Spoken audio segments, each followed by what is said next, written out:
The media landscape in the U.S. is collapsing. Journalist Walter Cronkite, once nicknamed the most trusted man in America. News stations are competing with social media. Everyone wants to be that viral video. Everyone wants the click. Mainstream media is struggling to survive. A new study from Pew Research reveals that news influencers played a big part in influencing voters in the 2024 election. According to a recent poll, just 24% of Americans trust TV anchors. Can you give us a question? Don't be rude. Attacking us. Can you give us a question? Don't be rude. No, I'm not going to give you a question. I'm not going to give you a question. Can you stay categorical? You are fake news. Sir.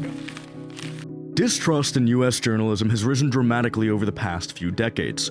Coupled with the fact that changing technology has driven various forms of news into untraditional outlets, journalism has been facing a variety of challenges that continue to place the profession in danger. Questions about the outlets through which media reaches voters, questions about media ownership, questions about what journalism should even be. All of these ideas have been increasingly circulating. Where do you even start with such a complex issue? For the purposes of finding ways of saving journalism, we'll be focusing on three main issues that seem to encapsulate the many problems plaguing the world of news media. These three issues are as follows. 1. Media ownership. 2. Regulation in news.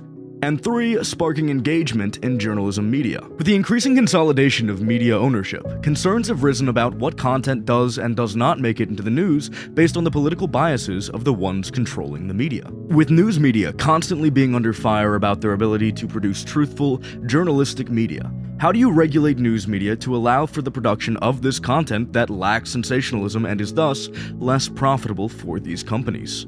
And finally, how can you make news media adhere to journalistic standards and more profitable in a media landscape where click-through rate and sensational titles have become the most profitable form of information distribution? Especially given the success of podcasts like Joe Rogan, how can you utilize these figures to promote truthful, fact-based journalism?